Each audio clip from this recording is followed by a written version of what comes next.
रावण का नाम आते ही हमारे मन में एक ही छवि बनती है, एक ऐसा राक्षस राजा जिसने माता सीता का हरण किया और भगवान श्री राम के हाथों मृत्यु को प्राप्त हुआ। लेकिन यही कहानी अगर केवल इसी बिंदु पर समाप्त कर दी जाए तो यह अधूरी और एक तरफा हो जाएगी, क्योंकि रावण केवल एक खलनायक नहीं था, वह एक महान विद्वान, महाशक्तिशाली तपस्वी, उत्कृष्ट शासक और महान शिवभक्त भी था। उसकी अच्छाइयों को नज़रअंदाज कर देना सत्य के साथ अन्याय है।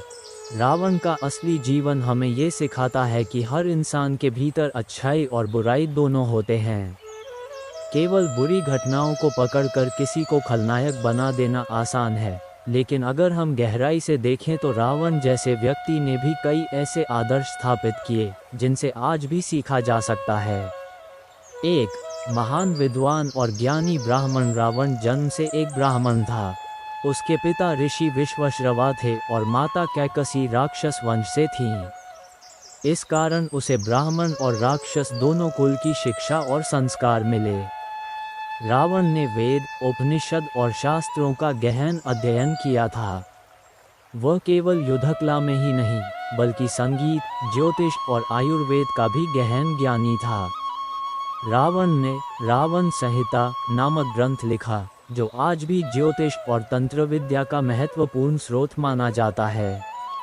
इससे हमें ये सीख मिलती है कि विद्या किसी एक वर्ग या जाति तक सीमित नहीं होती। ज्ञान पाने की प्यास रखने वाला हर व्यक्ति महान बन सकता है। 2. भगवान शिव का परम भक्त। रावण की सबसे बड़ी पहचान उसकी शिव भक्ति थी। वह भगवान महादेव का अनन्य उपासक था।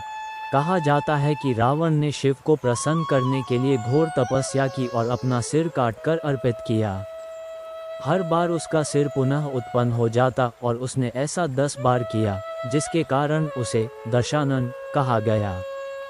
भगवान शिव ने उसकी तपस्या से प्रसन्न होकर उसे अनेक वरदान दिए और शिव तांडव स्तोत्र का उपहार भी मिला।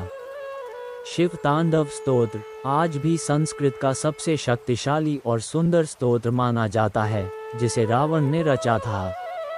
ये हमें दिखाता है कि उसकी भक्ति कितनी गहरी थी और वह केवल भोग विलासी राजा नहीं था, बल्कि आत्मिक साधना में भी महान था।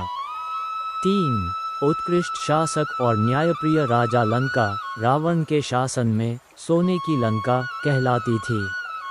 वहाँ न गरीबी थी, न अपराध, न कोई भूखा सोता था।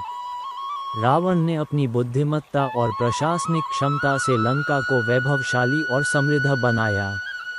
उसका राज्य इतना संगठित था कि प्रजा खुशहाल और सुरक्षित थी। आज भी प्रशासन और प्रबंधन की पढ़ाई करने वाले लोग इस बात को मानते हैं कि किसी भी साम्राज्य को संगठित और समृद्ध बनाने के लिए रावण जैसे गुण चाहिए। इससे ये शिक्षा नेता की पहचान केवल युद्ध में नहीं, बल्कि अपने राज्य और प्रजा के सुख में होती है। 4.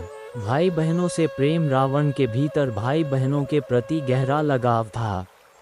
उसकी बहन शूर्पणखा का अपमान जब लक्ष्मण ने किया तो रावण के भीतर बहन के प्रति सम्मान और भावनाओं ने ही सीता हरण की चिंगारी जलाए। भले ही उसके निर्णय गलत दिशा में चले गए हों, लेकिन ये भी सच्चाई है कि रावण अपने परिवार को बहुत महत्व देता था। आज की दुनिया में जब रिश्तों की अहमियत घट रही है, रावण की यह बात हमें ये याद दिलाती है कि परिवार और रिश्तों का सम्मान कितना जरूरी है। 5. साहस और आत्मसम्मान। रावण कभी किसी से दबता नहीं था। उसका आत्मसम्मान इतना प्रबल था कि उसने किसी भी देवता या दानव के सामने झुकना स्वीकार नहीं किया। यही कारण है कि वो त्रिलोक विजेता कहलाया। हालांकि उसका अहंकार अंततः उसके पतन का कारण बना, लेकिन उसका साहस आज भी प्रेरणा देता है कि इंसान को आत्मविश्वास और आत्मसम्मान से समझौता नहीं करना चाहिए। रावण का नाम सुनते ही हमारे मन में एक खलनायक की छवि उभरती है। रामायण में उसे अक्सर बुराई के प्रतीक के रूप में प्रस्तुत किया गया है, लेकिन अगर हम उसके जीवन को गहराई से देखें तो पाएंगे कि रावण सिर्फ एक खलनायक नहीं था, बल्कि एक महान विद्वान, अपार शक्ति और विलक्षण व्यक्तित्व का धनी भी था। उसकी कुछ बातें ऐसी थीं जिन्हें आज भी अपनाने पर इंसान सफल और श्रेष्ठ जीवन जी सकता है। भाग 1 में हमने उसकी विद्वत्ता और ज्ञान की चर्चा की थी। अब भाग 2 में हम उसकी अन्य अच्छी बातों और गुणों को समझेंगे। रावण का सबसे बड़ा गुण था उसका भक्ति भाव। वह भगवान शिव का परम भक्त था। कहा जाता है कि उसने कठोर तपस्या और साधना से महादेव को प्रसन्न किया और आत्मलिंग तथा अनेक वरदान प्राप्त किए।